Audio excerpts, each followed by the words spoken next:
Hi everyone, welcome to my winter garden. The cats have come out to watch me. Here they are. Hi Naomi. Yeah, good morning. If you don't already know, I have catio for my cats just to keep them safe. So they are essentially house cats, but they do have their little space outside as well. Yes, and they want to join me today, but we do bring them out sometimes on leads. I know, cats on leads. But this time of year we've spent so much time indoors. There's not really much to talk about in my garden because everything's just resting, waiting for spring. But it just, I don't know why, it just feels a bit spring-like today. And I've noticed that my jasmine here is absolutely covered in buds. I remember it was the same last year, and then it snowed and all the buds died before it had a chance to flower. And I'm thinking the same might happen again this year. We've got gosh, it's a massive loft extension being built at the house on the end, so there'll be some noise from that, I'm sure, as I'm filming this. And as I walk down the garden past, my gosh, I've forgotten the name of the plants now. It's so long since I've been outside. I can't remember what these are. Oh, I'll ask my mum. We've got the red maple looking really sad at this time of year. It's kind of hiding. I didn't realise it was there. But it will come into its own when its leaves appear. My evergreen jasmine there behind it, that's actually doing really well. I only put it in last year, and I'm hoping that eventually, if it's happy there, it will climb up and go all along that trellis. It's got a different smell to the ordinary jasmine. I don't know, a more exotic smell. I don't know how to describe it.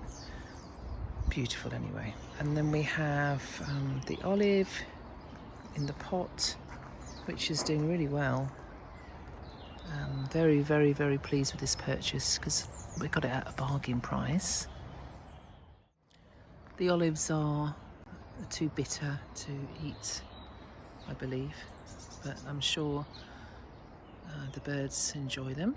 The bay tree had a good old trim last year. It's a bit of a strange shape. It was supposed to be round, but yeah, let's just say I'm not great at pruning. My mini wildflower meadow. Actually, I don't mind it at this time of year. I didn't realise it would be so green, so that's a bonus. And last year, of course, I took out all of my lawn. So pleased I did that. And I planted this little thyme garden here, which again was newly planted last year. So the thyme still has a lot of area to cover. Behind that is this beautiful emerald green. It's a grass. Don't ask me what it's called.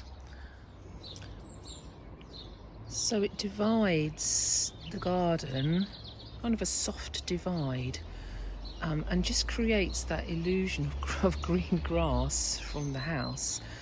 And it will develop these tiny little nodding seed heads that swirl around in the wind later on in the year. It self-seeds. I mean, it was quite a task to weed, because it grows like a weed, I suppose. Quite a task to weed it. It goes everywhere, so I had to pull it up from my thyme bed, but it just comes out of the ground really, really easily. Now at the back of the garden, again, I just hurriedly did it at the end of last year.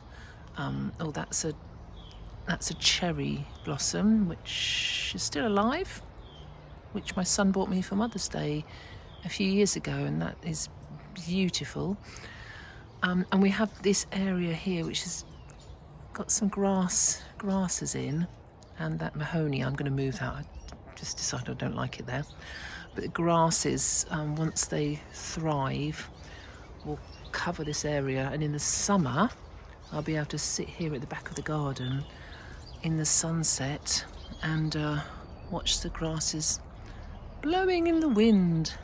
I'm looking forward to that. Here I've got some verbena, some lavender, sage, rosemary, and this is the rather rusty old bench that's plonked at the back of the garden opposite the grasses. I can sit here in the evenings and watch the sunset over the hill. Behind the bench I have another evergreen jasmine, or we can just see it's twirling around the actual bench there, which will grow and cover the trellis. And I have a fragrant rose which I moved last year to this position. So this bench should be a fragrant and beautiful place to sit in the evenings.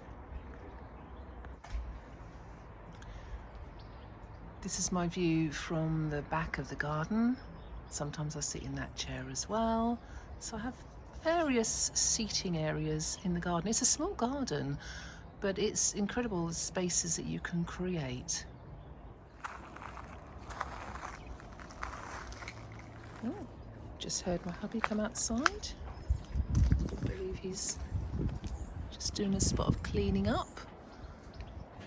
He's my helper. If I need any heavy stuff done, he's the one to help.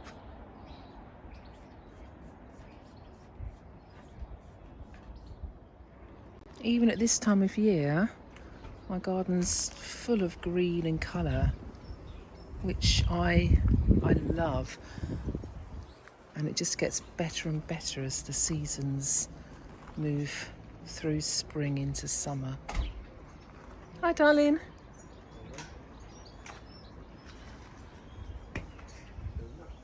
What are you inspecting for squirrel damage? There you go. I know, there's a little... Cats. Yeah, this is what the cats are watching, the squirrels digging little holes here and there. So I am wondering what's going to happen this year to some plants I've never had before. I've got this ginger lily in a pot. Thanks, Mum. Don't know if I'm supposed to cut that down. And I have, gosh, can you guess what it was? A canna lily. Again, I don't know, I suppose I'm supposed to cut that down, but perhaps not yet. Zebra grass is looking lovely. It's much admired by people when they come round. They ask what it is. Easy to grow. And my mimosa, I'm really pleased with. It wasn't doing very well in a pot, and since I put it in the ground, it's shot up, and it's just flowered ever since. It's not been, there's not been any time when it's not been flowering. If you get the chance to smell one of these flowers, these mimosa flowers, they are, again, one of those indescribable scents. Just beautiful, and you know, so easy to grow. That's about it for my winter garden. You can create colour, all year round colour, by having plants such as olives. They're not cheap, but they are a great investment and don't need much looking after at all. Hedging, like this box, can provide that green, that all year round green, and again, they don't have to be big, thick, heavy hedging that creates shade in the garden. I've just used these hedges as a kind of mini wall. Again, just sort of separating areas in the garden, and I'll keep them trimmed nice and low like that. You also have these ornamental grasses that you can just leave until the new shoots start appearing in the spring. So they're very decorative like this. I've even cut some and put them in the house as well. My oleander I love that because I love the sword-shaped evergreen leaves. That creates a lot of interest, and it could take to being pruned quite hard. This Mexican orange, Choicea, has lovely white flowers which smell a bit like talcum powder. And later on in the year, that's evergreen. And of course, bamboo, which again I know isn't cheap, but this has been in the ground for many, many years. So again, it's a worthwhile investment if you're after a garden with lots of green in the winter, like mine. I was a little worried when I installed all this gravel, thinking that there wasn't going to be enough green. I was so used to having a lawn, but I thought a long time about the design of it, and I'm ever so pleased with the result. I can't wait to see what it's like in June, July, August.